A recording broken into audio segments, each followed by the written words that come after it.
Hi everyone, this is Mike Craddick and you're listening to the No Name RC podcast. Enjoy.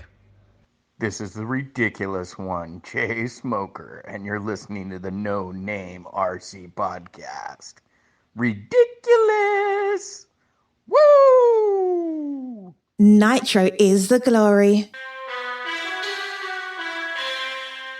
Welcome to the No Name RC podcast with your host tonight, Keenan White, aka Lefty the Great, and if you are unlucky, the Finnish village idiot, JQ. This is the RC podcast with no name, but plenty of content. So sit back, relax, and get ready for some serious bench racing.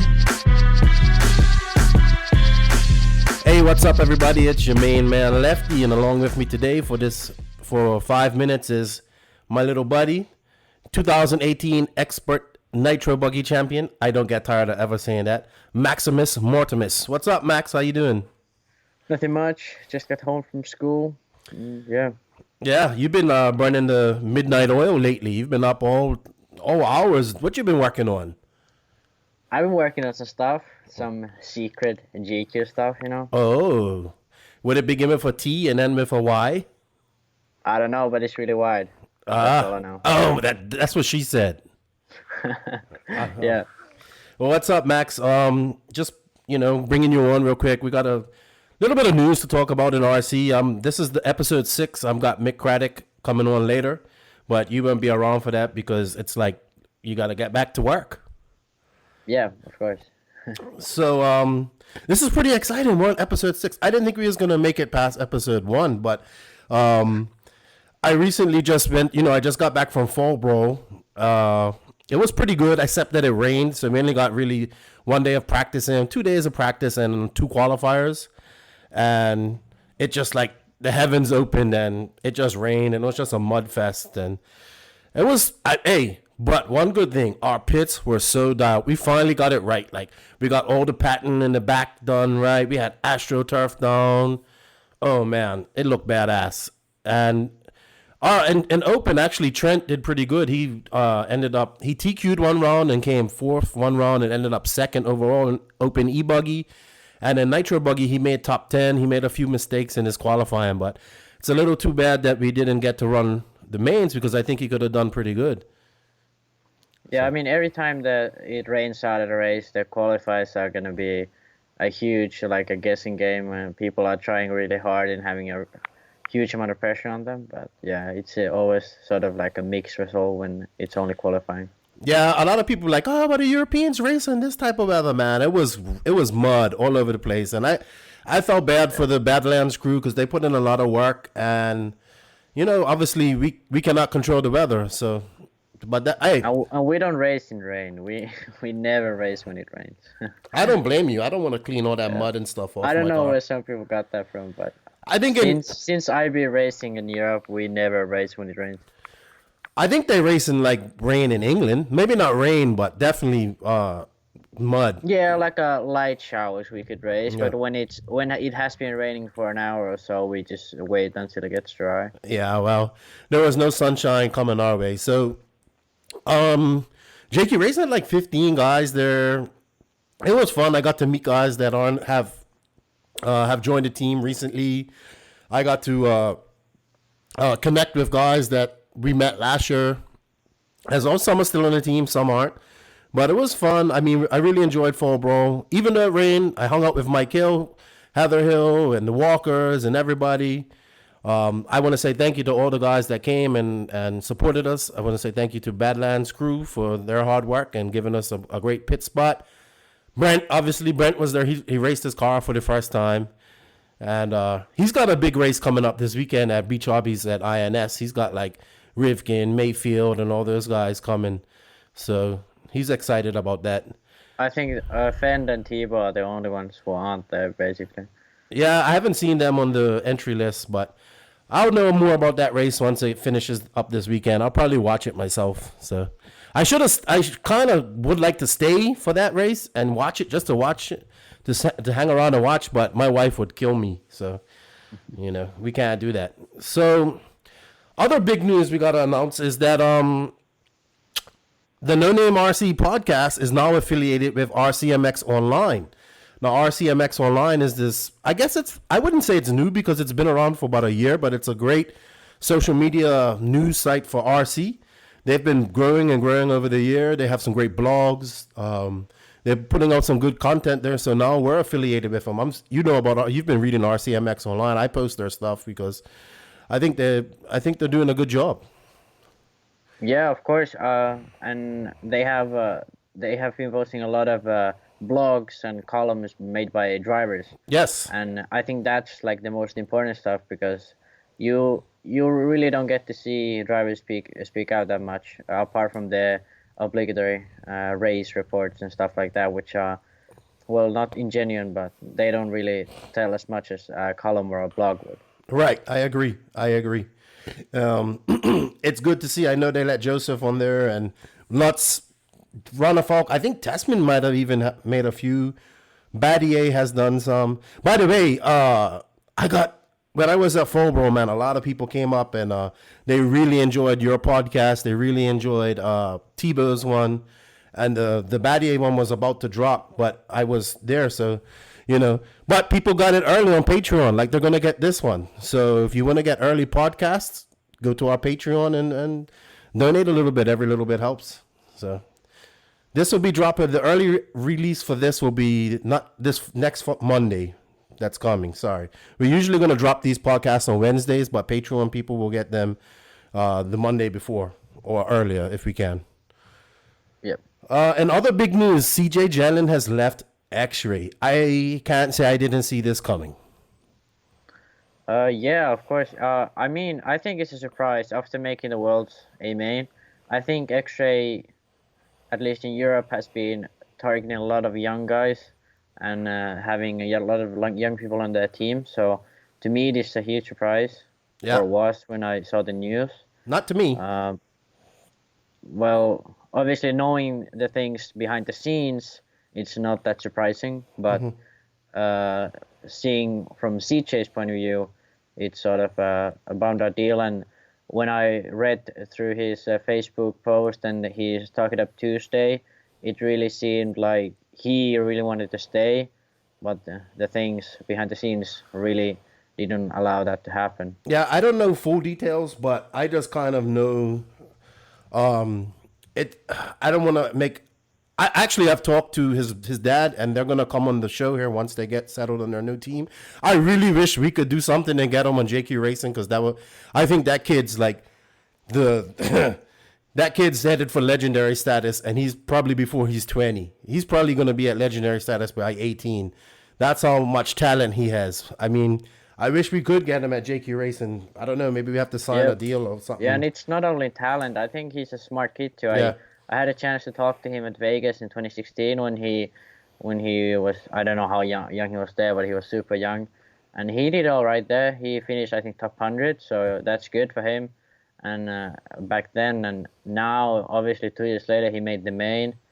And yeah, he's not just a talented kid. He's smart as well. He thinks about what he does. He thinks about the setup and all that. So that's really good for him. I hope to find out more. I mean, I know I've heard some things about why they left, but I don't really want to say. I mean, I heard maybe it's some internal strife. And even on his Facebook page, it says a toxic. Yeah, CJ said that on his Talk It Up Tuesday that there had been some toxic off-track things between the team. So I think that pretty much explains it for people who are not aware what's going on. I see that Paul Ciccarello has gone to X-Ray as well. That's pretty interesting. I saw him at Fall Brawl. Congratulated him. I find that so weird that he left Serpent or whatever. But Paul's a good guy and he'll be good for X-Ray as well. So he said he'll come on the show too. So yeah, I never actually talked to Paul, but hearing what people think about him, he seems like a good guy. And I think for him, X-Ray seems like a much better option than what a Serpent would, even though I think he's been running for Serpent for quite a while now. Yeah, I think he pretty much, I don't want to go out on that. I think he was very instrumental in making Serpent big in America. So, I don't know. He's a hard worker. He can drive too. That's like Nagani's nemesis. I can't wait to see him. The plus 40 champion, right? Yeah, I can't wait to see him, Saxton, and all the other plus 40 guys battling out at DNC here next year. Speaking of which, I'm getting excited about DNC. It's going to be fun. We're actually planning on going. I know you can't make it. That's going to suck. Yeah. But it looks like Joseph is excited. It's going to be in California now. Yeah, Joseph's excited about it. It's going to be at Paris. A lot of the guys on the team are excited about it. So they've been hitting me up and saying, are we going to do DNC? And I think we are. Definitely going to try to do DNC. So it should be great. For the people going there, I just hope the track will be as good as it was in, or at least the same kind of dirt there was in Fear Farm. Because the one they had in Silver State that Joy built, I think the layout was fine, but the sandy type surface, I don't think, to me, that doesn't bring the DNC I've been following for the. But that was Silver State. Yeah, but I know. But if it comes to that, because that was also like a track built for just that type of event. Yeah, but that's now this is also a track that they just built for DNC. Right. But the Fear Farm, it's always there. Like he just makes a new layout every year. Yeah. But I think that's just Vegas. I mean, the dirt that they've had is always sandy. It's like in the middle of the desert. So. Yeah, I know. I know. That's why I hope they keep the Silver State that style, and the DNC they would keep it how it was in Fear Farm or how it was in Hemet before. I think they will. I mean, Paris used to have a track there anyway. It's a motocross. I believe where it's at is actually a motocross track, so should be good. And we all know that Joey builds some great tracks, so I'm not worried about that at all. But moving on, I just want to say thanks to obviously all of our JQ Racing family that helps us, and thank you to Beach RC and Brent Densford, JQ Racing USA, because without him we couldn't be doing it. He's been helping a lot in America. Good luck to him and INS this weekend. Jerome Chambon, Donuts RC Streamline, JQ Racing USA, Europe, sorry. Actually, they have now, I believe the page is in English, so our drivers can start going there. We're going to sort them out. So they can place orders there. Also, shout out to Fast Race coming on and being a sponsor of our 10 question, 10 second segments. I'm getting tongue twisted here. Did you like that segment? I thought it was pretty cool with Badier and the last one. Yeah, I always enjoy kind of like a tempo change in a podcast. It makes for like sometimes a podcast when it's like really long, it can get somewhat boring, or if you're not fully concentrated, it's kind of you kind of lose the touch of the podcast. But then things like that, they can bring it up back again. And you're back at it. Thanks to Fast Race for coming on and sponsoring that segment. And remember, people, if you go to fastraceshop.com, enter Lefty 2019 in all caps, you get a 15% discount. So that should be good. And thank you to all our Patreon supporters, man. Without those guys, we couldn't do it. We're working on getting some swag done so we can do some giveaways in the new year, man. I got some interesting ideas. We're definitely looking at getting some T-shirts, some decals, and some hats, and maybe some other cool stuff with the No Name RC podcast logo and stuff. So we're going to start doing giveaways for our Patreon supporters. So, it's going to be great, man. I'm really looking forward to 2019 for JQ Racing and this podcast and just RC period, because there's some more exciting news. Like the RCGP kind of released their virtual championship points series or something like that.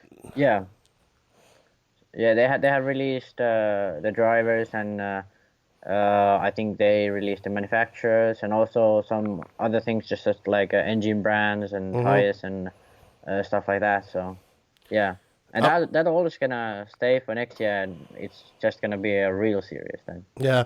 And I saw a post by Matt that I think the video is going to be dropping soon that they're doing. Yeah, so that's going to be great. I think they're dropping the video next week, right when the podcast will be.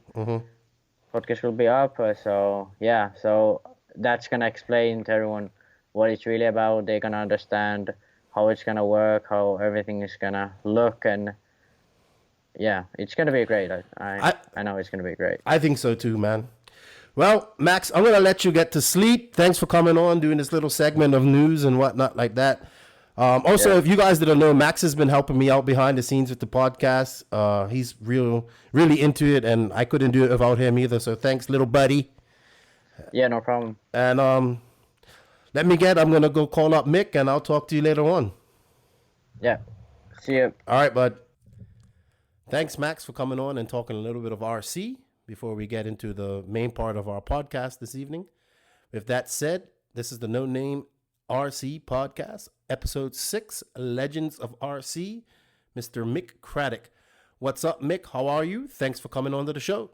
Very well, thank you. It's a bit cold and damp here, but it's good. Yeah, it's like the complete opposite here. It's like 85 degrees and hot, and humid. So, what part of the UK are you actually located? I can't remember exactly. I live in Hertfordshire. Okay, which is 30 miles north of London. Okay, so you're close to Hertz track and whatnot. Yeah, 2 miles away from Hertz track. Awesome track, very awesome track. Yeah, good. Lucky to have it near me. Yeah, does it still have the 10 scale track as well, the Astro 10 scale track? Yeah, it has 3 tracks: the Nitro track, the temp scale track, and then like a Bash's Astro track as well. Okay. Yeah, I actually went there in 2014, and it was cold. It was so cold. It was like October, I think, and it will be. And Bloomfield was there testing out the new Agama at that time, so it's pretty cool. That's good. Pretty cool. But if you guys don't know Mick Craddick, you guys are probably sleeping under a rock or living on a rock in RC, because he's been around for forever. I mean, maybe a lot of my American listeners don't know who he is, but I'm going to let him introduce himself and tell us a little bit about his history in RC. So let's go. Well, I started with RC boats, believe it or not, in about 72. But really? My main thing was I was riding motocross from the age of 7. Mm-hmm. So, but I wanted something to do as a hobby as well. So RC boats was the nearest thing to me at that time. And I did that for a little while, but I got bored going around a circuit marked out with boys. So, did you race Nitro boats, like outriggers and stuff boats, like that? Yeah, I love Nitro. Yeah. Nothing electric was any good then. Unfortunately, anything like the cars only lasted 5 minutes with NiCad batteries then. So we used to go to a club night at the boats, and these guys brought some Tamiya cars down, and I thought, they look really good. And so I brought a 1/12 electric Mardave. It was like an English kit then, quite famous now still. Yeah, I remember those. I saw them mini in stocks England and stuff like that. Yeah. So I started racing them. We went to London, Alexandra Palace, which is quite famous. It used to be quite a famous club with Nick Adams and George Land and a lot of people that are known in the electric side of it now. And I still like the Nitro. And then when one of my friends, he got a Nitro car, which was a Mardave stock car, which is like a metal framed. And you used to turn your bike upside down, turn the back wheel up, and then put the flywheel on it and start it up. No way. Yeah. So no real suspension on it, but we used to just run them up and down the road and go to our school, the tennis courts. And that's how I got in. I love the engine side of it, because obviously with the motocross with the engines, I like that side of it. And then I raced a lot more motocross, and I was racing that nearly every week. And then I had a back injury, so I had to have a sort of like 6 months off while I had an operation and get that sorted out before I could start riding again. Got some magazines while I was in the hospital, and I see all the old guys that I used to race with from Alexandra Palace doing off-road electric. I still didn't fancy electric, so I went and I see the Nitro. So I went to a Nitro National, and I looked at the Kyosho, and there was the PB Mustang, and then the Mantura cars, and a couple of other like scratch built cars, and that was what it was all about. A lot of scratch building going on, and there was a new invention every day. So this was in the 70s or early 80s. We're talking about. This was it was 87, 88 that I was looking at, and then I went to my local model shop and brought my Burns. I didn't like the Kyosho at first. It was a bit plasticky for my liking, because I used to see a lot of aluminium on all the Nitro cars. Do you remember the Hunter from back then? I remember that back in the 80s. It was like one of the first 8 scales I ever saw. My neighbor had one. It had like a roll cage on it, and Yeah, I remember that. With the engine hanging out the back of it. yeah, I believe or so. Chain drive. No, it wasn't chain driven because I Okay. yeah. So I think I might have one of them in my shed. oh, that'd be pretty cool. So you got a Burns. I remember the Burns. It was like that, like at my local hobby shop. I mean, it was like out of reach because it was so expensive, but it was something I always wanted. You know.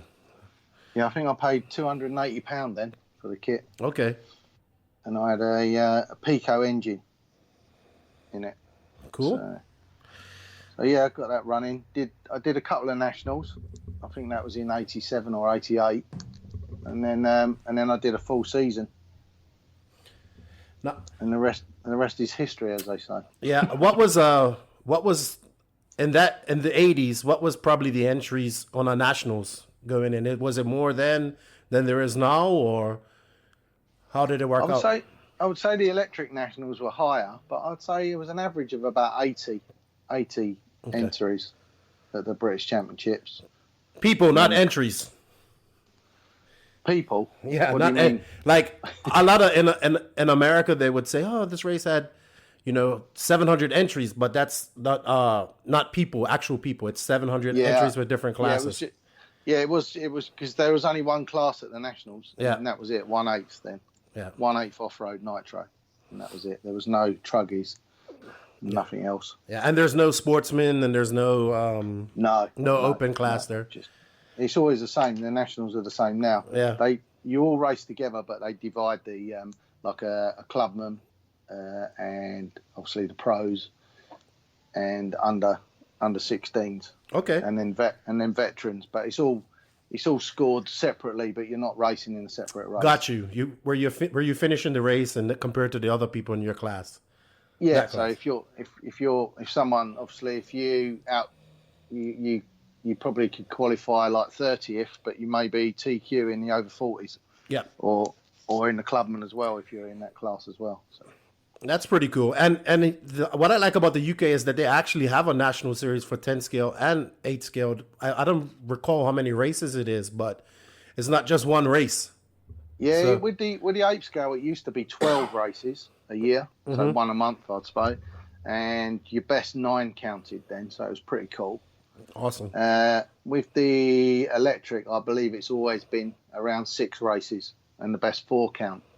So there's always a draw. It's a bit like their qualifying as well. They have 4 rounds of qualifying and the best 2 to count. So there's always draws and and confusion there with it. So you never know where you are until the end. But with 8 scale, we always do an odd number, so it's a bit easier to work out. So if we have 5 rounds of qualifying, your best 3 count makes the scoring easier. So going into the 90s, when did you start? I guess I would say start taking racing seriously, and what was some of your greatest achievements in racing back in those times? Well, in '89, I did a deal with my girlfriend, which is my wife now, Michelle, and I said if I can make a national A final in my first year, then I'm going to look at not going to all the motocross. And she used to like the motocross a lot better. So I managed to make my first A final in the middle of the year at '89. And then I made a couple more that year. And then I got lucky enough to, one of the guys, Justin Mackey, unfortunately he's not with us anymore. He didn't fancy going to Bangkok. He was an awesome driver. He was British champion in '89 with the Burns. And he didn't fancy going to Bangkok. So I said, I'll go. And Stuart Wilcox, another legend in RC, he... in 1/8 side of it anyway. His dad was the team manager then for Kyosho, which is distributed then by Ripmax.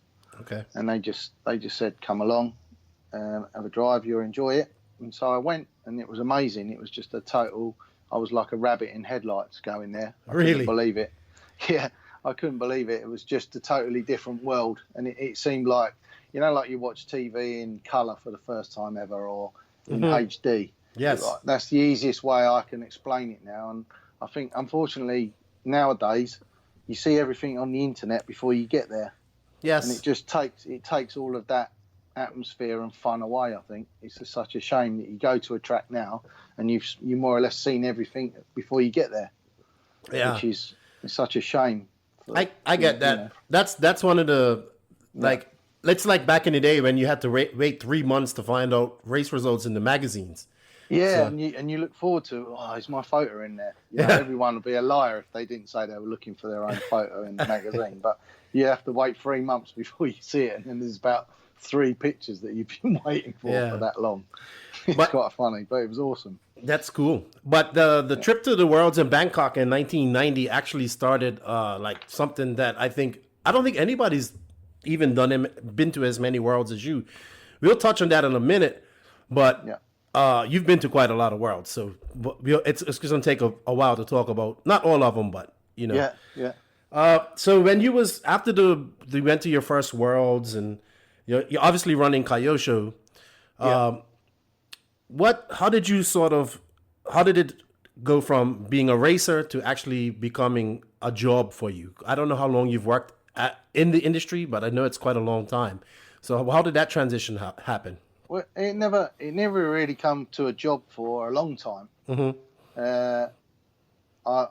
I was lucky in '93. I was lucky enough to be given like the team manager position, but it wasn't a professional position. There wasn't no payment or nothing like that, and I just looked after. But Kyosho really, they've always, if you look after them and you're loyal, and I'd recommend that to any driver, you've got to be loyal in this game. I agree. They will look after you, and they've looked after me, and I would never leave them for all the money, all the money in China, as they say, because they looked after me for 20 years perfectly, without any question, without any hesitation. But I never got a salary. Okay. And but in the good times, they looked after me well, with travel and stuff like that. And lucky enough, we had some good distributors where they helped you as well. So I always did my best, and I helped drivers like Jamie Booth, Lawrence Harris come along. They were all descending from 1/10 side of it, and they could see that the market was getting bigger in the Nitro, and the engines were getting better, and the cars were getting better, and the tyres were getting better. So that's how that worked. So, but I put my racing a little bit to the side, if you know what I mean. I never felt that I could be world champion or European champion. Mm-hmm. You always had that in the back of your mind, but I had my success. I won 7 nationals. Okay. Where not a lot of people that race in the nationals have won a national. They can't put their hand up and say I've won a national, or TQ'd and won a national. Yep. I've done that. I've TQ'd around in the Euros in 1998 in Sweden. Yeah. So I've had some good times. I've come close to being British champion once. Lost it by a point. Had the most wins over the 12 rounds, but still never had that luck you need. That little bit of extra luck. Yeah. But I've been lucky in everything else. That's the way I look at it. Yeah. Did you while you was racing, obviously you had another job to supplement. Yeah. Because you have that's another thing I find is amazing, is that you raised a family as well as in RC, and they race RC along with you. Like I remember when I actually met you at Maritime, which it's just probably in England, for people that don't know what Maritime is, it's probably the weirdest place I've ever seen a track. It's in like some 300-year-old naval dockyard. It's a world historic site, and I came there and I was like, where is this track? And then I went on the 3rd floor, and it's like just it was carpet, it was plywood jumps. I was like, wow, I couldn't believe it. And I met you, I met your daughter and your son, and Boots and Dimitri, and it was just a great vibe there. So I see, and I think that's pretty cool too. I don't know how you did that, but I'm glad you did, because you brought your family up along with you and took them while you raced. That's pretty cool. Yeah, my daughter, she come to the first national when she was 2 weeks old. Oh yeah. And then they come with me to the World Championships in Vegas in 2000. Oh yeah. So that was good. Yeah, they can't remember it, unfortunately, but they want to go to America now and race, so they like it out there as well. So it's good. What has sustained your passion all these years for RC? And that's exactly what it is, a passion. I just liked it with motocross. I love the motocross. I love the maintenance. With motocross, you always felt like you had a go. You know, even if you were in last place, you were still riding around and racing with someone. I don't get that feeling with the racing I always like to do well, and if I don't make the A final, I don't think my job's done. You know, I don't think like I've had a good day. But I always enjoyed, the outside of the racing. You know, meeting everyone and having fun with them in the evenings and drinking and stuff like that. You know. Yeah. And that's what I think a lot of that's lost now, unfortunately. I'd say that too. I mean, it's. I haven't been to a race in Europe. Well, I haven't been to a big race in Europe yet. But talking to like Joseph and talking to other people and watching them, I can see it's like, it's got a schedule so people can finish at a decent time. They can go out as a group and enjoy a good meal, have a good beer. I mean, you can do that in American races too, unless sometimes they go too late when they have when there's issues. But I agree. Like, it's more camaraderie, I guess. No matter what team you're on, you all go hang out. I mean, we kind of did that this weekend here at this race that I went to in Myrtle Beach because it got rained out. But I agree. Like, it's fun. People have to realize that RC is supposed to be fun, and I think a lot of people forget about that. And the point of us doing this is to have fun and get along with people that enjoy what and have passion for the same thing that you have yourself. So. Yeah, definitely, because there's only going to be a certain amount of professional drivers, a handful. If you ask someone how many professional drivers there is in England, I think there's only about 3 or 4. So I don't know how many in Europe, probably 10, something like that. And then in the States, they've always had the most pro drivers. Mm-hmm. So I really don't know, but I don't know how we had time to do so much stuff in the Euros when we were younger and travelling around. We never had no sat navs to get to the tracks. We'd all find it on map. There was no internet or anything like that to find out. You just relied on your local affiliation, with the BRCA, which is in the UK, and they sent you the maps. They told you where the events were. We didn't even know there was warm-up. There was warm-up for the races for the Europe as well, to go to the Euros track. And we'd find them out sometimes by accident, by looking magazines, or I don't know how we really found a lot of the stuff out through the distributors as well, I suppose, that were promoting their engines or tyres or whatever. They'd have a race. And that was it. So it was very, very difficult to find out where to race in Europe. Mm-hmm. Yeah, things have changed for sure. Yeah, and we used to race, and then we'd get our cars done. We'd take our cars back to the hotel, and then we'd go out every night for a meal. Instead of a lot. Now we seem to be working hard at the track, getting the cars tyre gluing, and then we go out for a meal if we got time. Yeah. Unfortunately. And generally straight from the track. Now, years ago, we'd go home and get changed, have a shower and everything like that, have a laugh in the bar, and then go out for something to eat and then come back. Yep, I agree. I mean, we try to have fun. We definitely try to keep it fun when we go to races. And, the cooler's always got some beer in there. And it's, I just think that's a part of racing, Yeah, I think if you're not having fun, I can't see the point in doing it. If you think you're going to make a living at it, it's like trying to make a living in Formula One. It's hard. That's the way I look at it. Yeah, it's hard. It's hard. And it's like you said, there's only a handful of pros. And like yourself, you're a team manager. And I guess I would say I'm kind of a team manager as well. I haven't been doing it as long as you. But I quickly found out that I cannot race and be a team manager at the same time. Yeah, I was lucky I could race at the same time, but I think I put it on I reckon I could have done a little bit better than what I did. Mm-hmm. But I was lucky enough to get a lot of experience off good drivers like Jamie Booth, Lawrence Harris. There was Danny Conway. I've been lucky to look after and some foreign drivers to look after as well. Mm-hmm. Like Chris Moore, yes, Mugen Seiki president now. Yeah, Tim Long. You had Degani come over there. Sorry? You had Degani come over there and bring you a pair of Vans. I remember hearing that story. Yeah, Degani. Yeah, I paid for his ticket to come over because I couldn't use it. So, yeah. So he was funny. He stayed at our house a couple of times, but it was nice. We got him over for the Euros warm-up, but I just wanted, again, it was passion. I wanted a Kyosho driver who was world champion, to come over and race at one of our Europe events, and he brought I don't know if you know Bill Hagen. Yes, I remember Bill. He come over with him, and Joseph was there as well. Oh yeah. Joseph, in his typical style, was scrounging a lift every day from the hotel into Slough track. It was quite funny. That sounds about right. Yeah. Slough track. That's another thing I wanted to touch on, is that I know a lot of people, when they think of England, they think of AstroTurf tracks, or maybe I remember back probably in your day, I don't know if they still do it, but they had grass tracks. But there's some really good dirt tracks in England too that they race on in the summer, and I don't think you guys get enough credit for that. Yeah, well, that's why I think I listened to your podcast with Robert Battier. Hey, not Battle. Yes, Battier. He's a nice guy, Robert. He is. He's an awesome guy.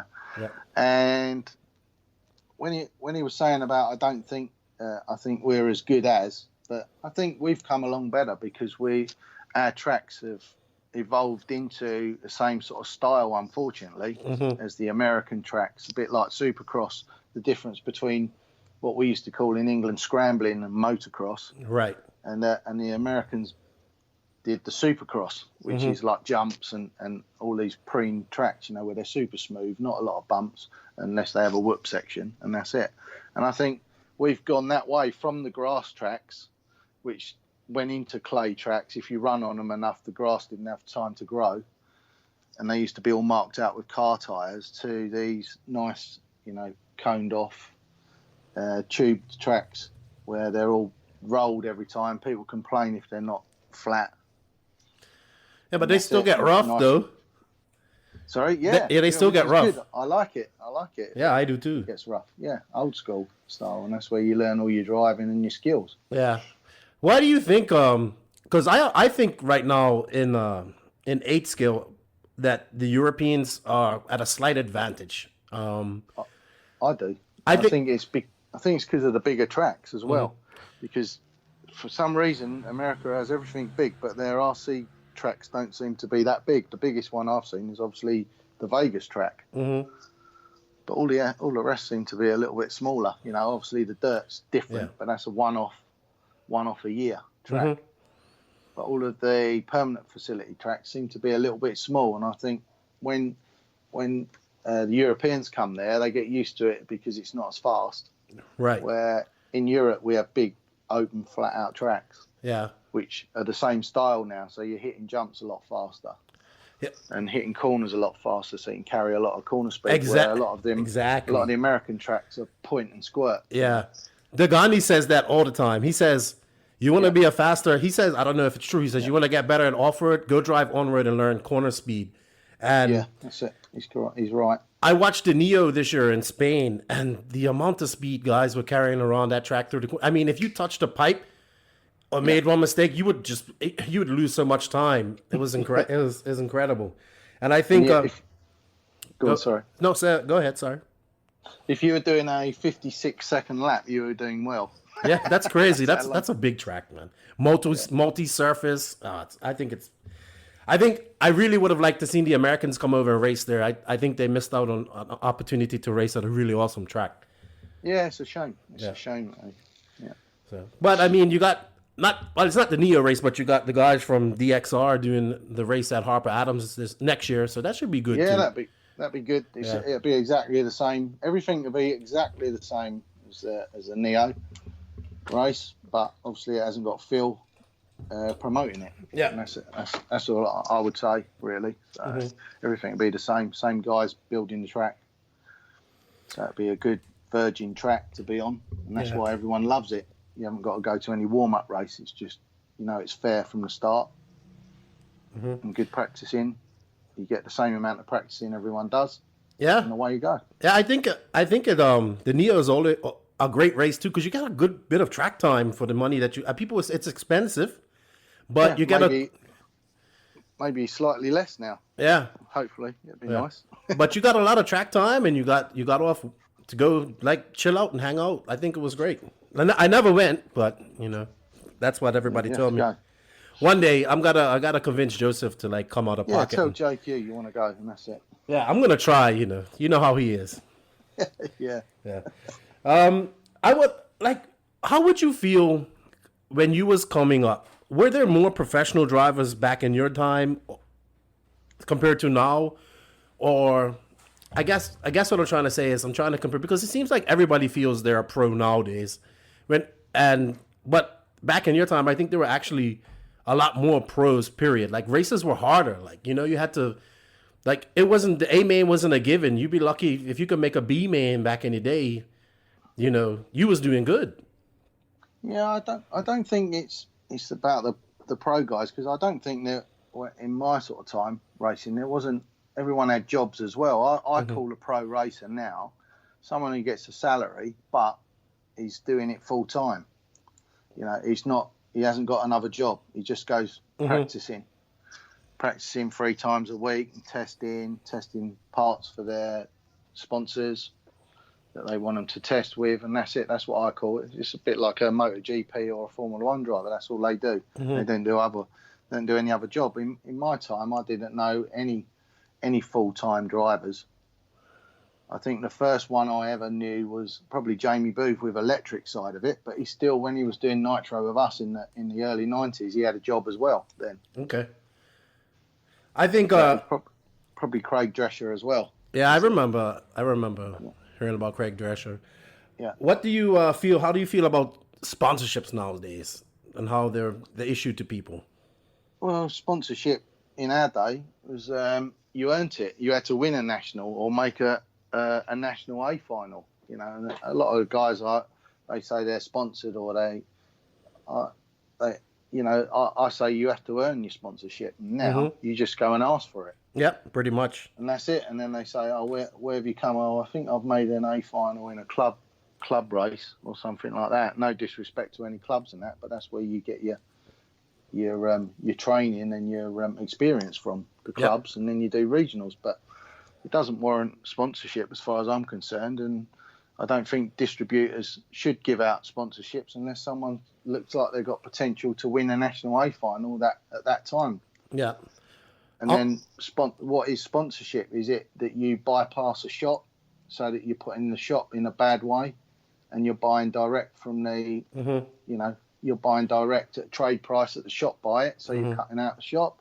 Or is it you get a good deal? But I think, sponsorship should be done by the shop with a help.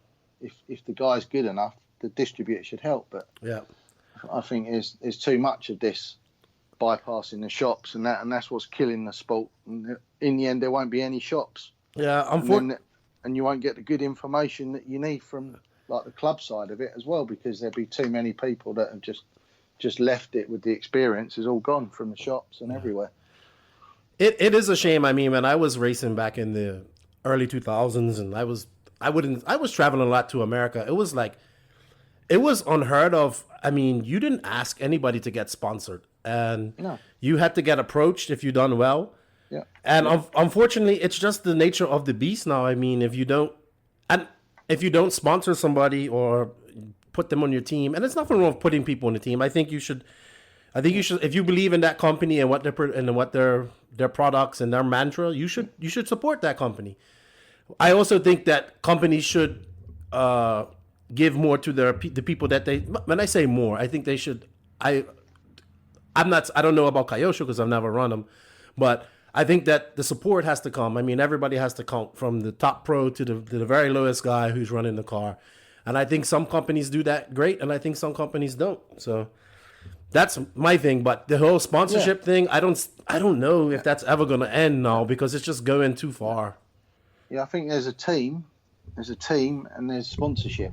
And the team is where, like you say, the pros and everyone, they fit as much as people underneath their easy up or sit with them near, and they pass down the information. Yep. And they all work together, whether you're buying it, whether you're a beginner, you help them. If they're using your brand or your engine or your tyres and that, you help them as much as you can. And that's part of the job of a pro, is to show the product off. The whole point of them being sponsored is to show that they're using all the new products, they're testing them, and they say they're good, and they wouldn't use them if they weren't any good. Yep, I agree. It, and you've got to prove that through thick and thin. You're always going to have problems, and the pro drivers, they're always going to have some problems because they're always asked to test parts, but they'd never be asked to test parts at the big races anyway. Yeah, it's all proven stuff. So you pass that information down, and that's what I call a team. And I agree. There's no need to for if you need to get people on your team by giving them cheap stuff, then they don't really want to drive it. They're only thinking of I can do this hobby cheap, and that's what it is a hobby at the moment. And it's shops make their living through the hobby. Yes. And that's what they've got to install in people, and they think that, like you say, it's their right to be sponsored. Why? If you don't like paying the prices, then go and do something else. You won't get sponsored with a set of graphite golf clubs if you go into a shop and say, I've just hit a 200-yard shot. So why should I sponsor you? You just go and buy it, mate, or don't bother doing that hobby, because you end up not making any money if you're giving it away anyway. I agree, man. There's no point. And it's still a cheap compared. I would like to compare it to, let's say, motocross or any other type of motorsport. It's still cheap compared to that. I mean, tires is expensive, especially when you get on these tracks that require you to have one runs and stuff. I can see that. That's where I think the most expenses in the hobby is with tires. Yeah, but I agree. That comes back to everybody wanting smooth baby ass. Smooth tracks and high grip and and they want all of that. So, and then they have to have 20 different compounds because the track changes. Back in my day, you put on a set of Crime Fighters and you went out there and those lasted you the whole weekend, at a club race. So, perfect. I wouldn't. We did the same with the grass. It used to be the Kyosho BSW 40. It was a classic tire, still on some of their ready set cars now. Mm-hmm. But that works on grass and that works on clay as well. And that's what we used in Bangkok. That tyre was developed for that. And we probably, through the whole of our worlds, we probably used 4 sets in the same compound. That's crazy, man. I went to the Nationals this year in America, and it was in Florida, and it was outdoors, and it was raining on and off and hot. And man, the amount of tires some people had on their bench was just incredible. It was wow. Yeah. So I don't know if you want smooth tracks and that it's got to come at a price, I guess. So tires is the price. How would you feel? Well, that's what sticks the car to the track, and it's probably 50% of your setup anyway. Another thing people overlook when they're looking for setups on cars. So how do you feel about, you've been around for a long time now, how do you feel about the organizations like EFRA, IFMAR? I don't know if you know too much about ROAR, but have you seen any changes over the years? Are they doing a better job now than they were back then? What's your opinion on that? I think they did a better job back in the 80s and 90s when there was no, like I said before, websites or anything like that. Mm-hmm. I think they worked better for their money that they get. What you call, where you buy your EFRA license or your ROAR license, because it seems to be the clubs are doing the information through their website, so they're not really interfering enough, but they're taking the entry money and demanding that the clubs do this, they do this, they do this, they do that, set to a level. But I don't think I think they need to put a bit more back into the sport, because the hobby's not in a good position at the moment everywhere, if everyone's honest with themselves. Mm-hmm. The people are not just buying it. There's more PlayStations and stuff, and kids sitting in their bedroom just for 24 hours if you let them. Pro vaping and stuff like that. Racing against people and stuff like that, where the kids could be out learning about mechanics, picking a screwdriver up or a wrench, and working on their own car and working out things are fixed, because it's all life skills. Yep, that's what I think. I agree. And it's the IFMAR and EFRA. I think they need to step it up and put a bit more help into for the clubs, because most of the clubs I've seen recently, they're skinting themselves. Like Australia, it was an awesome World Championships, one of the best I've been to. And when I spoke to the guy afterwards, he said, I think we might broke even on the food, but I think we could be 10 grand down with the marquee. Wow. Said, well, where is all this, where are all this money and entry gone? Yeah, because surely the club should get, I think the club should get 80% of it, and, the IFMAR should just cover their paperwork for issuing the licenses and stuff like that, and also curating. But the real people who have put the work in is the track owners, and it's a thankless task as well. Mm-hmm. You always hear more criticisms than you do, praises. Yep, I agree. And a lot I've seen it's like EFRA as well. We seem to be going to the same tracks over the last 3 years. Like we're going, I think the next European Championship is in Sicily in Italy, which is the Ongaro ring. Well, we raced there in 2015. Yeah, Boots won his first championship there. Yeah. But why are we not looking for, and it's telling you that the clubs are too scared to, like Hearts, for example. You mentioned Hearts. Mm-hmm. They did the Euro Bs, which is usually like I remember that for the thing, and the people worked hard there, done an awesome job, and the only criticism we got for EFRA was that the farmer decided he wanted to do the food instead of the guy that always did the food there, and it was a complete sort of cock up. The food was really bad, and I knew it was really bad because the EFRA officials weren't eating it, and they get it for nothing. so I knew that it was it weren't good. Yeah. But they come out of it. It cost them a hell of a lot of money. There was a lot of people that give up, the same as in Australia. There's a lot of people give up 3 weeks of their holiday. It's not they're getting paid for it. They're not taking any of their own money. It's their own money they put into it and their heart and soul. And they just worked it out. And then EFRA come along and said, you need to do this and that and this. And they goes, well, actually, we don't want to do a Euro, eh? Because we're skint. It nearly skint us. It nearly killed us. We don't want to do it. That's crazy, man. And this is where EFRA say, well, what do you need? They said not one person come up to them and said, well, what do you need to make it happen? And this is what they should be doing. Yes.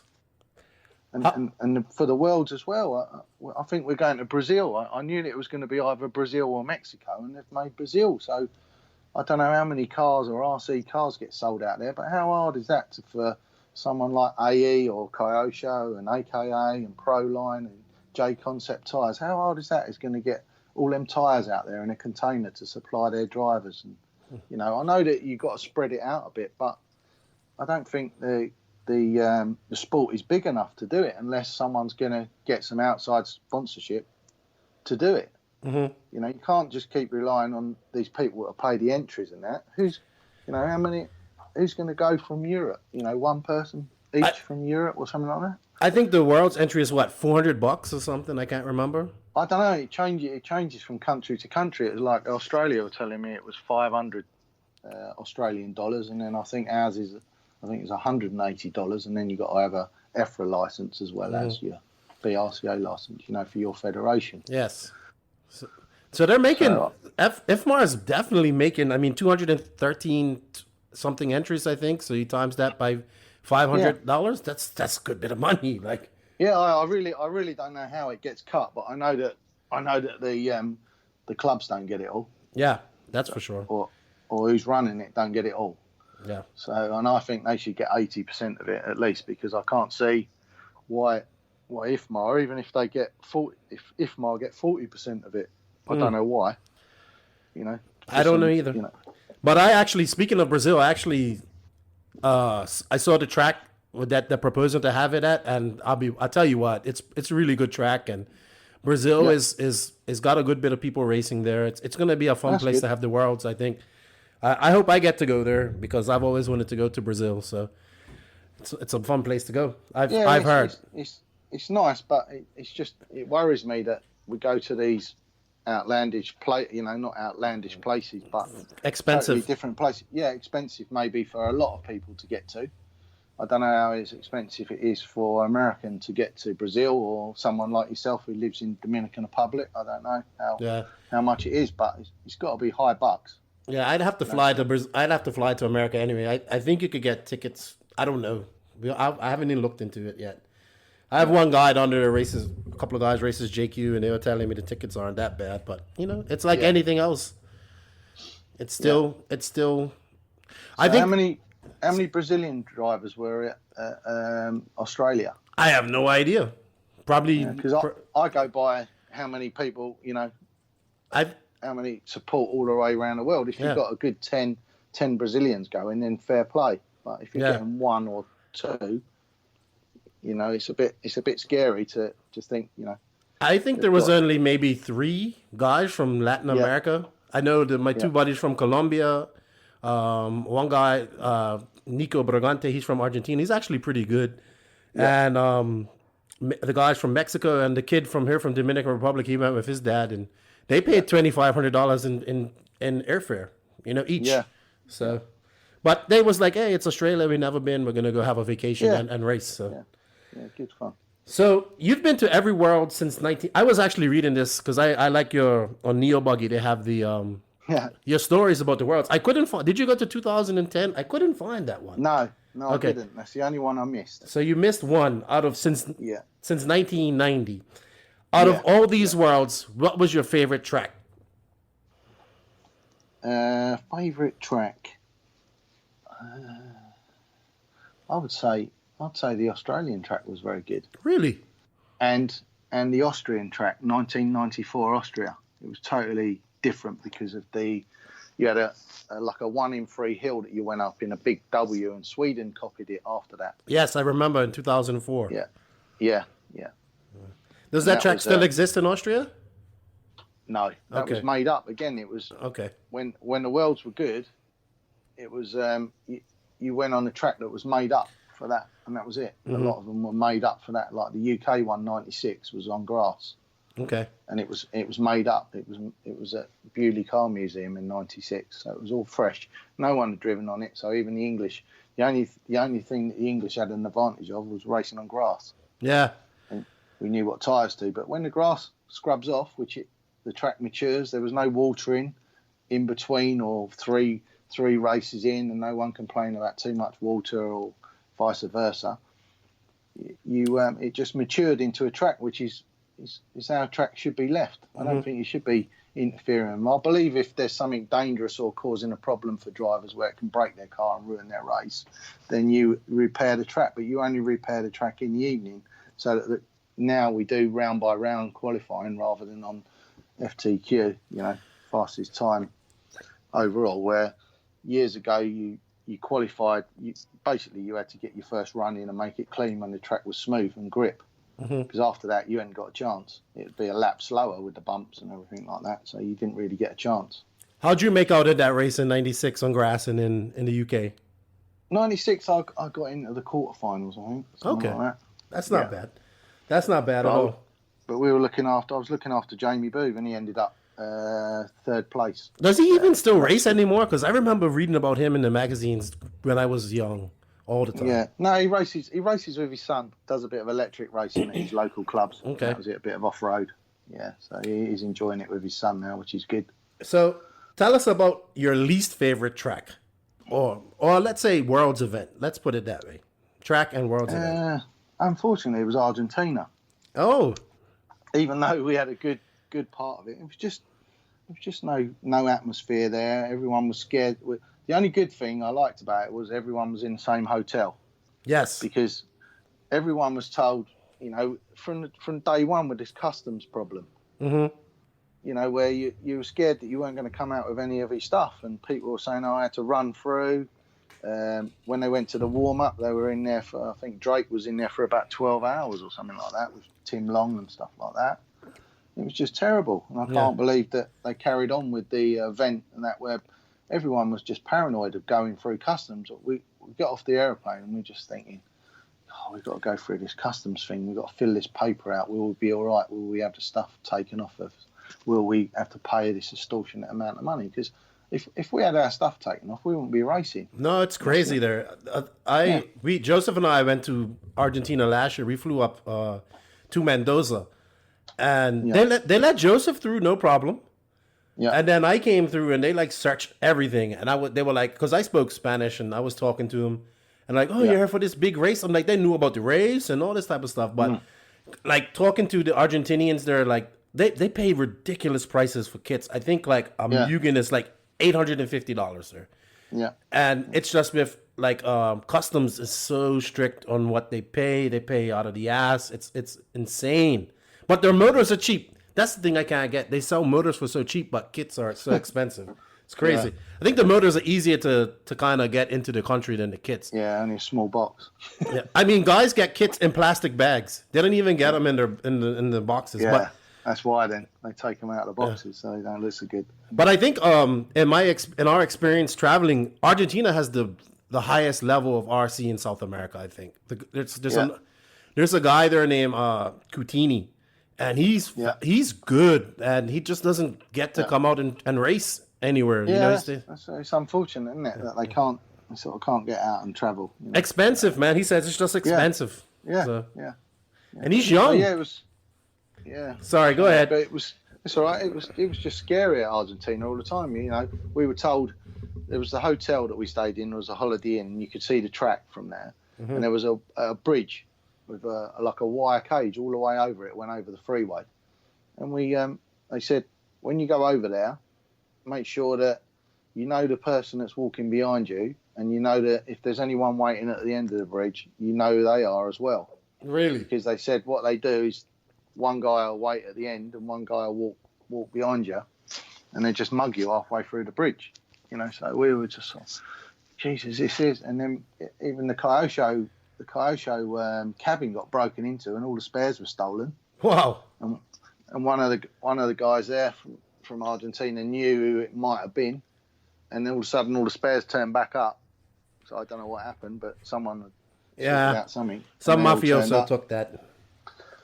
But you know, it was a shame. And then you know, Elliot TQ'd, and then we went to the after ceremony, and there was no TQ trophy. We were totally gutted. You know, we worked all that hard for that bit, and every world championship I've been to, there's a TQ trophy. And Robert, he was laughing, and he totally disagreed with it, and he was world champion, and he felt sorry for Elliot, even said that. Mm-hmm. And he said, I can't believe it, I got a trophy for best body as well. You know, yeah, that's crazy. Concourse. That's insane.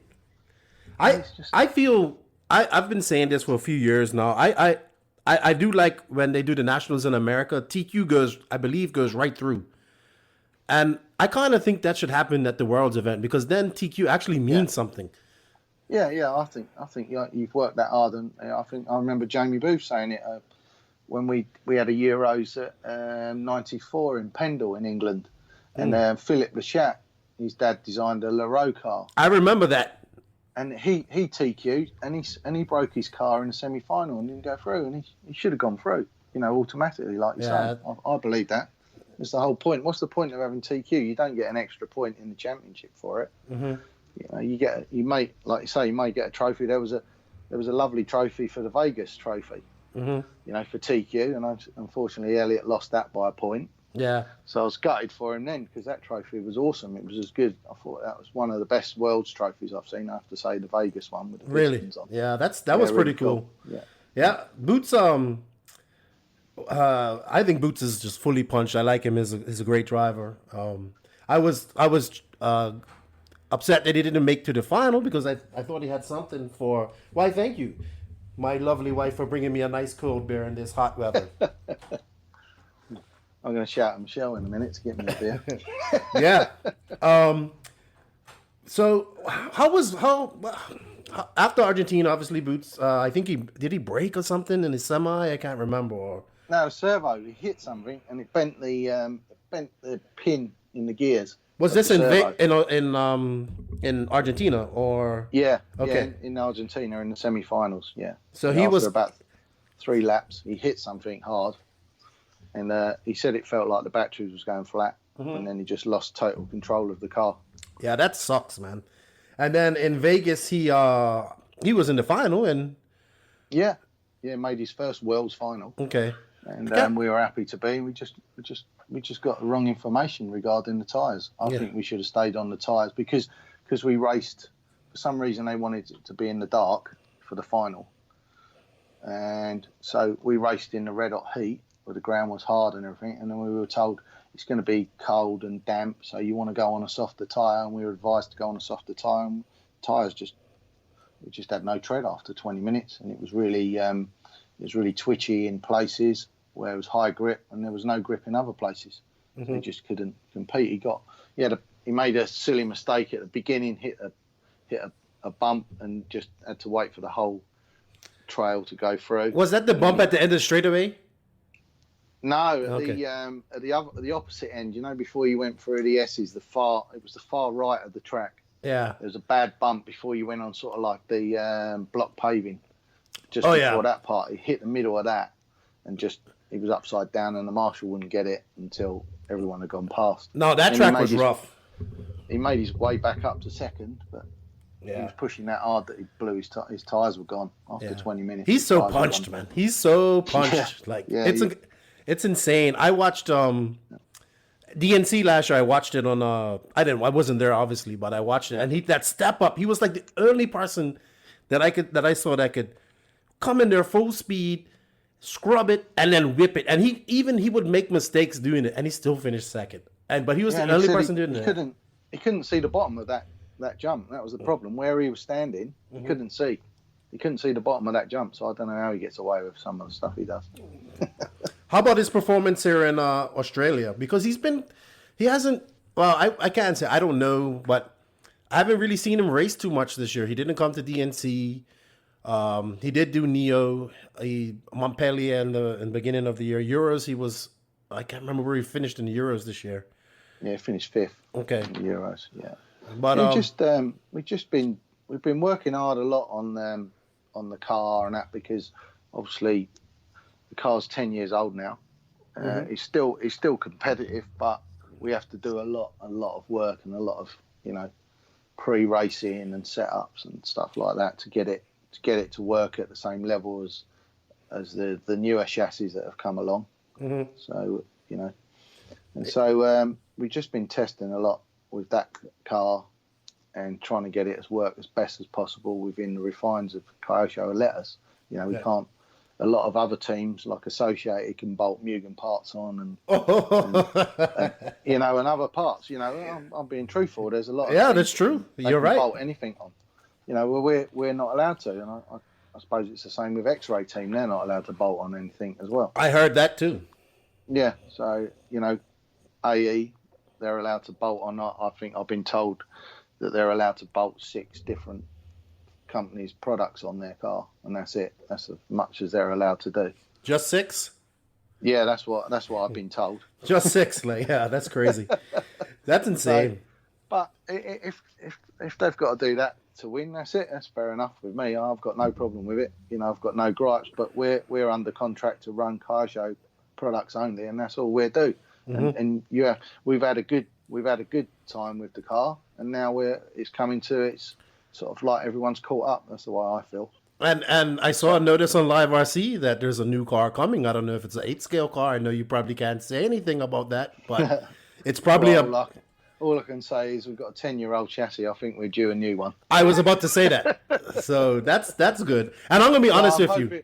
I'm hoping it's a new one. I'll try to eat a lot of carrots tonight to see the video to see if it is a new one. And I'll be honest, I am not a Kyosho fan. I always had back in the day when it was just Mugen and Kyosho and probably Thunder Tiger, I was a Mugen guy. And my buddy was a Kyosho, and we used to just go at it on the track. But I mean, I've never owned a Kyosho. Let's just put it there. I'm lying. My first car was a Kyosho. Everyone's owned a Kyosho. It was a 10-scale stadium truck, 1991. I was young, but and I did like about the Worlds this year is that they had the LCQ, which was great. It was a great race. I mean, I forgot about that. I was totally gutted when I was telling Elliot you've got to get Savoia. I said you need Savoia really, and he said I'll do my best, but I'm struggling. Yeah. So, and the car, what happened? I could make excuses all day, but we just didn't feel it when we got there. We were in Heat 1.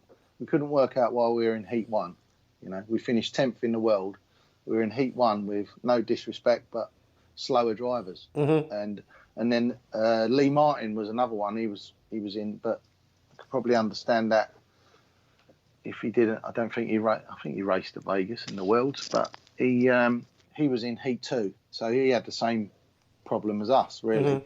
So we swept the track, basically, cleaned it up for the faster guys, but all the fast guys weren't in until Heat 10 to 18. So we had, there was a load of slower drivers, and there's Elliot and Lee Martin trying to get cut through all of these drivers. So all we had was 3 laps to get 3 laps in, which I think is another stupid rule of the seeding. 3 laps. 3 laps to put three consistent laps in, and then we'd come in traffic. There was no refereeing in the practice. Yeah, so we couldn't. That sucks, man. And it was frustrating. And, yeah. Even at the beginning of before the race had even started, there was the guy. It was lucky. It was a guy from England who ran the club, Dave Morley, awesome guy, and did an awesome job with the Worlds and all of his team. And he said, he went up to Elliot and goes, Elliot, I can't believe you're in that heat. I don't know why. He said, I think the fairest thing to do is if I change you and put you in heat 13 or heat 17. And Elliot goes, well, I'm not complaining. It's done. If you can change it, all good, because I would prefer it to be in with guys at my speed, so that you know where you are with pace. Okay. So he went in to try and change it, and someone put a protest in about that before we even started. Yeah. Snowflakes, man, melt them. Yeah, I can't believe that, how that makes a difference before the racing started. I could understand if it was started and we start whining, because there's plenty of whining goes on about the watering and stuff like that, and they get that changed. But we hadn't even started the racing, and someone wanted to put a protest in against us. Yeah. But yeah, no money down again, like the normal protest that went on afterwards. We're gonna touch on that. We're gonna touch on that in a few minutes. Yeah. But I wanted to ask you just 2 more questions about Worlds and basically you coming up through the years. What was your most memorable moment at a Worlds so far? Pitting for Mark Bavidas at the Indonesia. Okay. When he won. Yep. Because he TQ'd, and they always say that the TQ will never win. So, like Elliot did in Argentina and stuff like that, you know. And Tebow didn't win in Vegas, did he? So, but it was awesome because he went off. He got taken off the top of the ramp, and his car was hidden around the back over the top of the berm to the far side.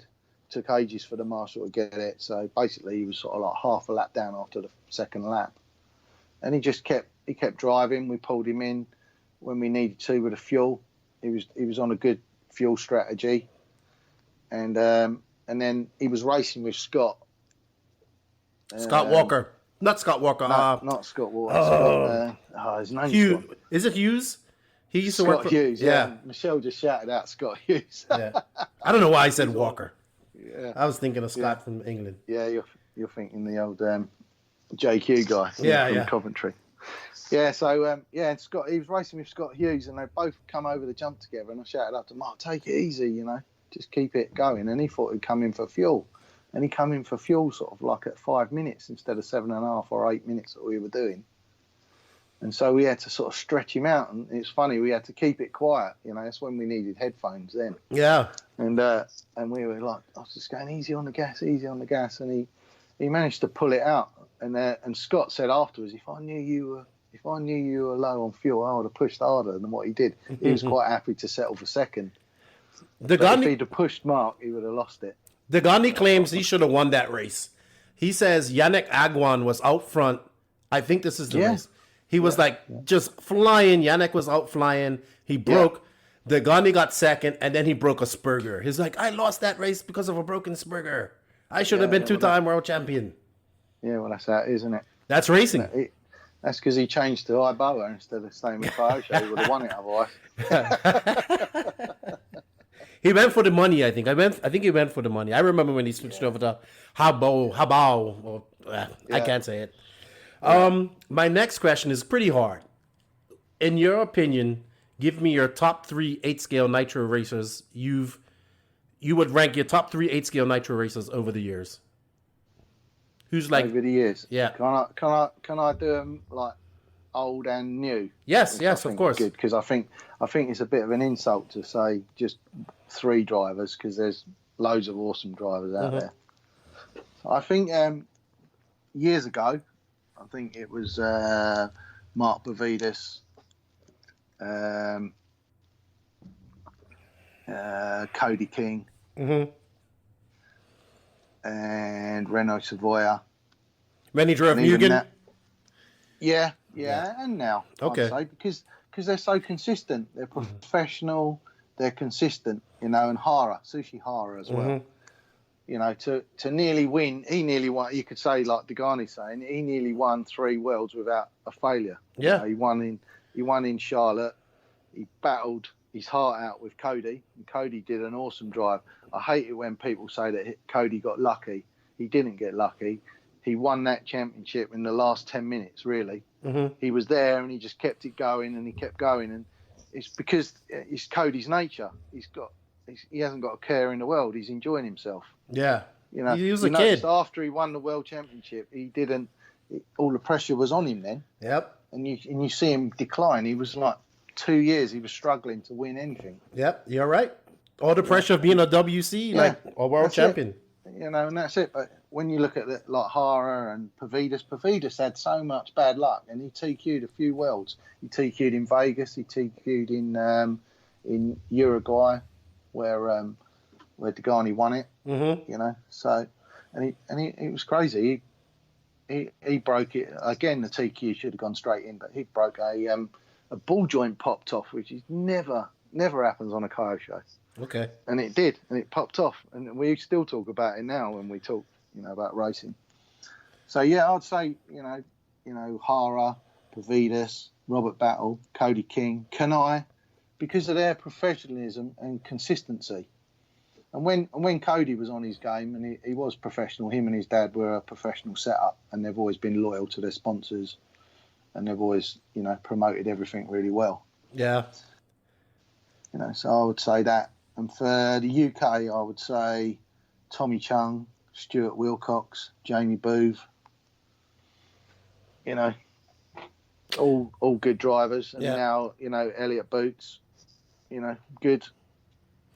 I'd throw Neil Craig in there too for UK drivers. I thought you were talking about 8th drivers. Yeah, but Craig, he does. Yeah, he's a cool guy. Yeah, he does pretty good in 8th, but I know his specialty is 10th.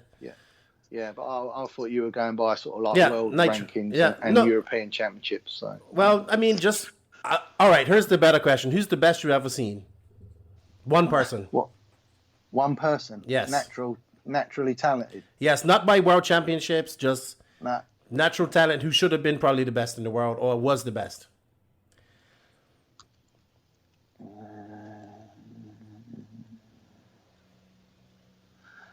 I'll say Jamie Booth. Okay, really interesting. Interesting. Pretty cool. Yeah.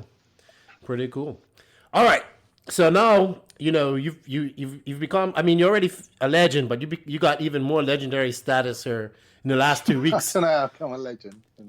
After that video that went viral, which I loved. I really loved it because you said it so straight. And one guy was like, "It needs subtitles." I was like, "Why? Because you can't speak proper English?" And it's like, "Oh, the Nitro engines." And I loved it. Yeah. I loved it. So we're going to touch on a little bit of the drama that happened at the Worlds. Yeah. And I don't know if you listened to Joseph and I's podcast on it, but we went into depth about it. And I just loved your bluntness. So, as a Reds guy, and you guys have been loyal to Reds for a long time, I've watched your how-to videos and stuff. Yeah. How do you feel about what happened with that? I was gutted, and when that video was taken, it was like 2 days after coming back from Australia, and I didn't, to be honest with you, I didn't really want to go racing because of what happened, and I knew that I was going to get some shit, and some piss takes and that, and when the guy asked me about am I running a Reds head on an OS engine, it got my back up, and I goes, right, I'll give you some answers now. Nice. And that was it. If the way I see it, if you know what you're doing with an engine, it'll keep running any engine. You have got to get the clutch right, and you got to get the air filters right. And if you're not getting that right, no matter what you do, the engines won't run at the end of the day. Yeah. I mean, I don't think Elliot's engine flamed out. Joseph's engines ran fine. Exactly. We've won, so many British championships with the Reds. Mm-hmm. And European championships. Yeah, and we haven't had any flame outs. So, you get the odd one. Yes. At the Euros, we run out of fuel. People put it down as a flame out, but we run out of fuel. When you came in for the pits, right? No, not when we come in for the pits. We come in one lap earlier than we should have done. Okay. Just so that we didn't run out in the middle of the race, we'd run out at the end, so we'd click up a lap, and it worked out okay. We were in second, and we got fifth to qualify into the final. And you have to be in the final. All right, it ruined our grid position, but that was a risk we took because it was red hot. It was 37 Celsius, and we weren't sure, how it was. Well, I think it comes back to a point that you made earlier, and that's about being loyal. And that's something that's missing in RC. And if people see this at the top, then the guys that are sponsored and on a team nowadays that are on the lower levels, they're going to say, well, if such and such did it, I can do it too. I mean, it was just shit. Like, it was a shitty experience. I feel bad for Reds. I feel, I don't know, just like it was a great Worlds and that kind of. There was two things that spoiled it. The accusation of gyros. And, people not being loyal with their products. But it's, them people. Like they say, a leopard will never change their spots. It's not like it's the first time. That's true. People have done that. Accused people of running gyros and used different products when they're sponsored by other products. Yeah. And a lot of people have changed tyres because they want to win, or changed engine because they want to win. Mm-hmm. But you don't do that because these companies put a lot of money into these drivers, and professional drivers getting paid. It's their job as well. It's not like I didn't have time to because I'm working in a meat factory or something like that 7 days a week. To pay for my drive. They're not. Mm-hmm. They're out testing. If they can't get that engine right. When I meet up with Elliot, we bolt the engine in when we go to the track. It's not like I've got the engine with me, and I've tuned it up. Obviously, when you go to a different country, there's different atmospheres, so you tune to that and the temperatures. But we bolt an engine in from the factory, and it's all very well people saying Elliot's the golden child of Reds and stuff like that. But every factory driver is going to have the best engines you can get, Elliot's got the fortunate position that he lives very close to the family and is going out with the daughter. Mm-hmm. Yeah, but he's going to use that.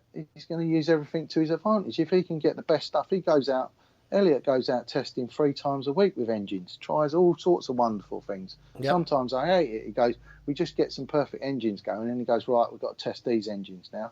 Yeah. And I don't like taking them out. I want to, I've got a good box of engines there that he brings with him.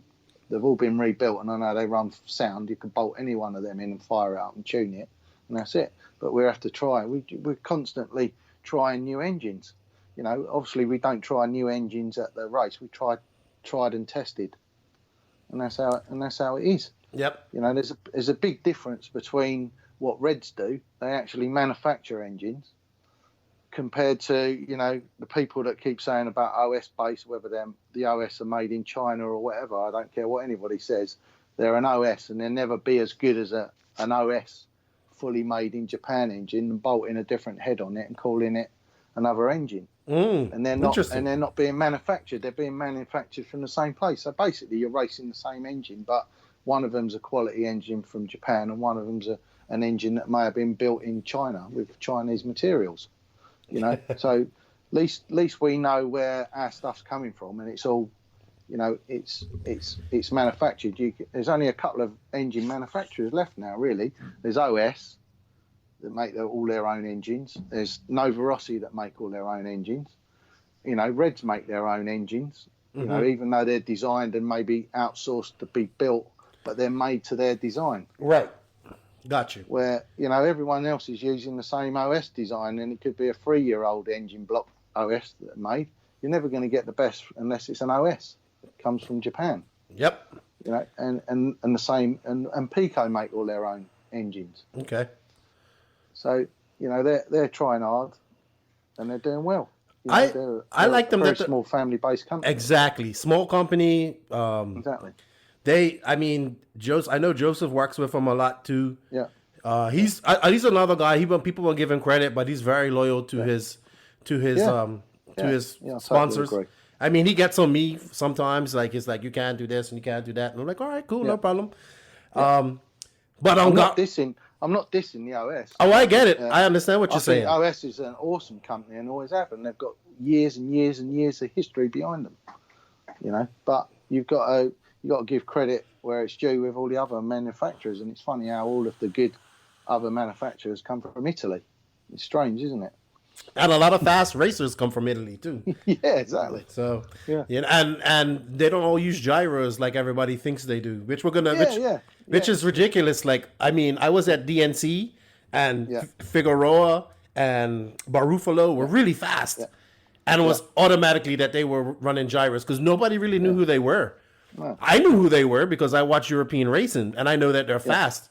So, and then Ongaro gets it. And I felt like, man, this kid just drove his ass off. His family, like, they don't, like, I try to tell people this all the time. I said, that kid, his uncle owns a track. They probably go to that track and burn a gallon a day every time they go there. So that's where his gyro comes from. Going to the track and putting in the work. And how did you feel about that, though? Like, it's so many mixed, like, nobody says they were protested. Then they had the car for an hour, and then I think I think it was just bad that it's like Robert was saying that no one questioned when Tessman won in Italy, and he totally dominated, Yep. And no one protested that he got a gyro in.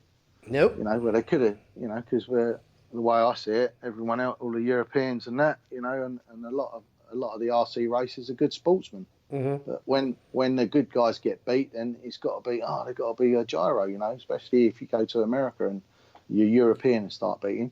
You imagine, I forgot to mention Ronna Faulk as well, is a pretty awesome driver. Yes. I forgot with his consistency and he's still young. He's developed from a young kid. Yeah, awesome. He's awesome. Yep. And he's always very professional in what he does.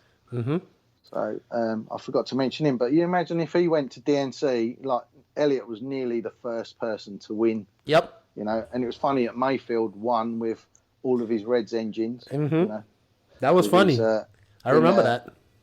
And it wasn't his first year with Reds engines either. It was his third year or second year because he was with Losi before and he changed to Mugen. And he killed him at DNC.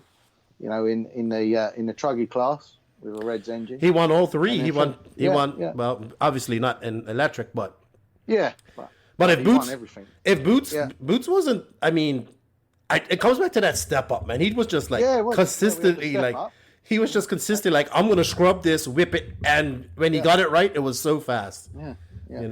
So that was cool. You imagine with when Ronna Faulk won.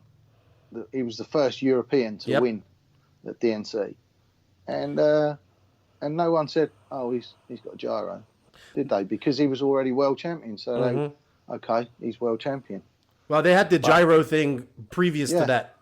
Exactly. And the practice for the European guys, but exactly. So they didn't find anything. No, they won't. They won't. Yeah, no one's stupid enough, and we've tried it, and we couldn't see any. The car was pushing, it just wanted to go in a straight line. I think unless you're an expert and know what you're doing with it, I don't think, I really can't see any advantage. And I've always said to her, if you ever put one of them things in, forget it and go scale electric racing, slot car racing. There's no point, but I really can't see anyone becoming world champion using it anyway. Yeah, I agree with that. But hey, he's the world champion. He's going to DNC next year. I can't wait for that. Yeah, that's going to be great. Awesome family. Yep. David Ongaro, he's awesome. Yep. And he's young, and there's a lot of young Italians coming up too. So I love it. I love it. We got some good Brits coming up as well. Yes, they need to. One day we'll have more. This is where we need our affiliation to start stepping up and helping these younger guys that are not pros. Because the pros don't need the help with travel expenses, but the younger guys do, and I think this is where the affiliation needs to step up and pay some money. Yep. Towards these guys. The French affiliation, you've noticed the French in the past have always been good with Aguan and some younger drivers and that, and Renault Savoia, but they've always helped him when he was younger with his travel. Their affiliation have always paid for their hotel, and if he makes. If they make the final, then they pay for everything, and if he wins, then a lot more help for him. So it's really cool to what they do, and this is what some of the affiliations need to do. Even with IFMA and EFRA, some youngster who's done well in the European Championships, they should be rewarded with some financial help to go to the Worlds, because they're representing them at the end of the day. Yep, I agree. Even though they're representing their country, they're representing European. And this is where I think Joseph's trying to do with this RCGP. Yeah, actually, we're gonna move on to that anyway. And yeah, I enjoy. I like what you said. Unless it's alongside of a full scale race, which I know. Yeah, I know that the organizers at RCGP are actually, maybe not this year, but next year, trying to get it along. Yeah, this is what I was hoping to get. This is why I think that at the moment, to me, honestly speaking, it just seems like another series at the moment, and I can't see how it's going to get any different publicity to get this extra attention and extra sponsors in. Well, I think how Joseph, because I've talked to Joseph about this a lot. Yeah. But basically, what he's trying to do is, or what they're trying to do is, create I love the Worlds. I want to see it happen more than twice a year. I want to see the best race. I think that's like you watch Formula One, MotoGP, motocross, and I think we're lacking that in RC. But I think he actually has to create a product, and then once they get the product created, which will be RCGP, and you get something going, and you just show the professional. Like I know how it's gonna be. They want it to be professional. Like, and I think that's something that's lacking in RC. Yeah. Even the pros aren't really professional to an extent. No, not to where where the races come along. There's no sort of like professional pit garages and stuff like that. But I do like the old school where, especially in Australia, give it a good feeling, was everyone was pitting under the same tent instead of locked away in their in their little cabins and everything like that, which is pretty cool. Yeah. And that's I think how it should be as well. Yes. But I would be lying if I didn't say that I like the little cabins where you can have a lot more room and be chilled out and relax and not worry about when you're putting something on the car that someone's seeing it. You have to keep some little secrets to yourself. I'm sure. Not to your team drivers, but I'm sure. But I think a lot of people are like, forget who's behind it. Just, it's a lot of work that goes into doing it. Yeah. And if it works, when it works, it's great. It would help change RC. If it doesn't work, nothing changes, because something has to happen in RC, because something has to be done. Yeah. So just a couple of quick questions on the future here. Boots and Kyosho, what do you guys plans for next year? Is Boots? I'm guessing he's staying with Kyosho. Yeah, he's got another year's contract as far as I'm aware. Okay. With the Kyosho, so I don't get into his contract side of it. Will you guys be coming to probably like races like DNC then? Yeah, I hope to. Okay. Yeah. If we've got the budget and everything like that, Kyosho seems to be in a good area at the moment. Is it because a lot of people were, myself included, about like, was Kyosho going to go the way that Tamiya, you say Tamiya, or I can't remember how you say it. Yeah. When they just stopped their racing program altogether. So that was a big question this year after they got taken over by the bank. But it doesn't look like it if they're coming up with a new car. No, their strategy's the same. Nothing's changed in what they were going to do. It's just someone else is owning the company rather than it used to be Aki Suzuki. So what they've done is just moved where Aki Suzuki's position was. They've just moved the next guy down up into his position. So nothing's changed on that side of it, and carried on with what they're doing. They're more buoyant, just as buoyant as anyone else, I think, in the industry at the moment is. Yeah, I mean, they used to own Orion. They've sold that off, and they've got an investor into it. And I don't think any investor would have invested in the company if it wasn't looking good, on paper or whatever. You can fiddle the figures as much as you want, but I think a proper investor knows what they're doing. Will invest in something good or split it up and get rid of it if it's got any good assets.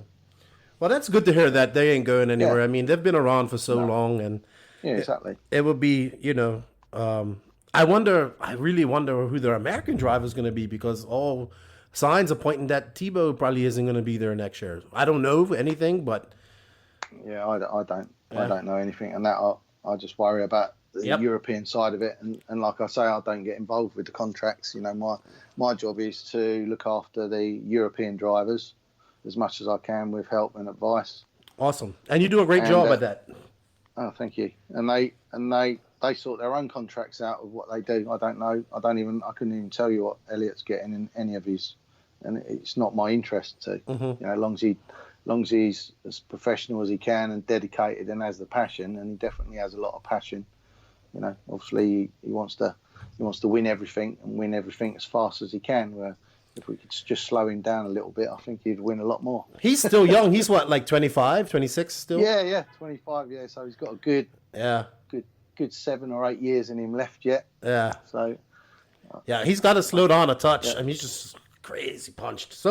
Yeah. But he's so good. Like, so, you know, when you can do that, yeah, you can get away with it. He's got the reactions. I think if he just slowed down just to 95%, he's got the reactions to control any accident that is going to happen. You know, 'cause the way I see it, he tries to go the same speed round the corners as he does with down the straight. You know, and like if you're driving a normal car, you know, you don't go around the bends unless you got a Formula One wing on there. No, you're going to go around that corner the same speed. But but he's got awesome reflexes and skills. I'd say the same as David Ongaro. You know, you watch his fun movement, and David Ongaro's is the same. Yep. You know, they've got the same ability. You know, from a young age. Yep. I have a driver like that too. I call him 95%. I'm like, hey, if you just stop going 100%, like you don't have to do 20,000 whips and all that type of stuff. Yeah. Just, you know, back it down to 95%, and you got 5% in the gas tank.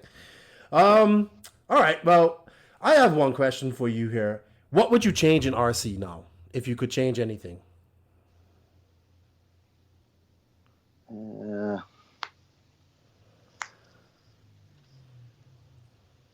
I would try and to stop all of the, you know, like we were going back to about the sponsorship side of it and get the fun back into it. You know, again, because it is lacking a bit of fun now. Everyone thinks that they've got to be a professional race driver to have fun, and that's when you start having fun. But realistically, you have fun putting the car together. If you're with your family and you're travelling and that's even more fun, and you're involving everyone in your family. And a lot of it is family and orientated. And I think people need to step back and look at why they're really doing the hobby, because a lot of people think that someone owes them a sponsorship, when I think you've got to be doing it because you like it and you want to travel, or you just want to race at club level and have fun. But even at club level now, people think that they should be sponsored, and they're not going to have fun until they're making the A finals, and they're not going to have fun unless they have the best equipment. Well, if you concentrate more on your equipment and preparing it right and listen to the right people, you won't have no problems and you'll have fun. Yep. When you have problems, you don't have fun. I agree. And everyone years ago used to muck in and help all these people, but now it's a bit cliquey, you know, a bit. Not everyone helps everyone, you know, but it's a lot of knob-endery going on. That's a word I learned in England. Yeah, and you need to be everyone. We're all in the hobby together. You need to get it back to where we have fun. I used to go to America and have hours and hours of fun. You know, just bench racing and messing around with all the people that did it the same reason I did it. And it seems to be there's like 25% of the people doing it for the same reason I did it, and 75% of the people doing it because some think they can make a living of it. Some think that, you know, like I've said, they make the A finals and that's when they're going to have fun. But it's not all like that. You've got to do it for that reason. I agree totally with you, man. Too many people out there thinking they're pros. So, you know. Yeah. Well, if you think you're a pro, you got to list it on paper what you've achieved. You know, good. Have you won a club championship? Have you made a main in the nationals? You know, in whatever country you're in. You know, it's all very well people saying, oh, it's easier in certain countries, but you can only race against the competition you're with, and you're only as good as your last race. Cool. Well, we have this section. I didn't send this to you because this has got to be like off the cuff right away. But we have this segment called 10 questions in 10 seconds. And basically, I'm going to ask you 10 questions. They are some are RC related, some aren't. But before I do that, this is a sponsored segment, so I have to do the whole announcement of that. How long do I get to answer the question in? 10 seconds for each question? No, I want it to be like one word answers at the most. You got to answer them like right off the first thing that comes to your mind. Okay. So I just got to do the introduction for this, and then we'll go into it. So now we're going to go into the Fast Race 10 questions in 10 seconds segment. Fast Race is a world champion option parts brand made in Italy. Fast Race drivers include David Ongaro and Riccardo Bertone, and they run the innovative, enhancing, performing parts that Fast Race makes for most 8-scale buggies, including the world-famous honeycomb shock bladders and caps. So if you go to fastraceshop.com, type in Lefty 2019 in all caps, you will get 15% off your purchase. So you ready, Mick? We're going to go. You got to answer them as fast as you can. All right, number 1, dirt or Astro? Dirt. Number 2, football, rugby, or cricket? Rugby. Number 3, if you couldn't run Kyosho, what would you run? Nothing. 4, which brand is your nemesis? Everyone else. I love it. Tell us something that we don't know about Elliott Boots. Number 5.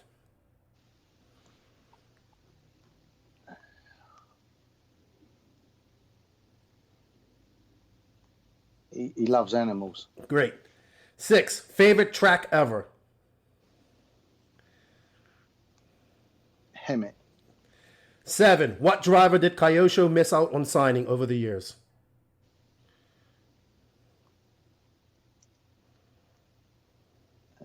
Agwan. Agwan, wow. Number 8, Kyosho's best ever driver?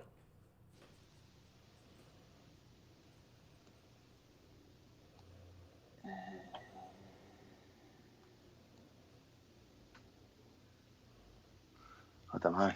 All right, we'll pineapple that one. There's too many good guys. That's true, because they've always had some of the best, or the best. So. Yeah, there's too many, and it would be unfair to just pick one of them. Number 9, favorite Kyosho edition and why? The Burns. It was just awesome, straight out of the box, and it was just days ahead of the rest of the competition then. Okay, and number 10, favorite beer? Corona. Corona. Oh man, Is that a beer? Yeah, it's a beer. It's a beer. That's all right. I like Modelos, so they're really nice, and our Presidentes that we have here. Well, I want to thank you for coming on. It's greatly appreciated. This was a great chat. For all of those that don't know, this is Mick Craddick, Kyosho legend, and it's getting late where he is, so we're gonna let him go, and you guys keep racing and having fun, man. Okay, that's the best thing to do, is have fun. Yeah, thanks very much for having me. All right. It's been really enjoyable. Thank you, sir. You have a good evening. Cheers, mate. Thank you. Bye-bye. Cheers. And that concludes our episode tonight. Thank you, Mick Craddick, for your time and sharing some of your knowledge about RC with us. Also, thanks to Max and his time and all the work that he does behind the scenes. With that said, thank you to all the people that came up to me at Fall Brawl, offered positive feedback on the podcast. I appreciate it. Remember, we're still learning how to do this on the fly. Well, I am. So it's not perfect yet, but we're going to make it as perfect as we can. If you wish to support us and like what we're doing, please go to patreon.com/thequagrain. A small donation is greatly appreciated. For the price of a cup of coffee a month, you help this podcast grow. Remember, our Patreon supporters get early access and will be eligible for our Patreon No Name RC Podcast swag giveaways coming up in 2019. Also, thanks to RCMX Online for coming on board. Well, getting affiliated with RCMX Online, they'll be carrying and our podcast on their website. Please go and check them out, as well as fastraceshop.com for sponsoring our 10 question, 10 second segment. I think it's pretty cool, that little segment. So go to fastraceshop.com, put in Lefty 2019 in all caps, and you get 15% off your order. With that said, it's time to go. Time to start planning the next podcast. It will be dropping in a week. Not sure who our guests will be. But thank you for listening. Continue to support us. Keep on racing and having fun. Burning nitro or burning lipos. And remember, Nitro is the glory. Thank you for Lefty out. listening to the No Name RC podcast. Please tune in next time for more fresh RC content. And if you can, please also support us on patreon.com/The Quay Grain. We will greatly appreciate it. And don't forget, Nitro is the glory.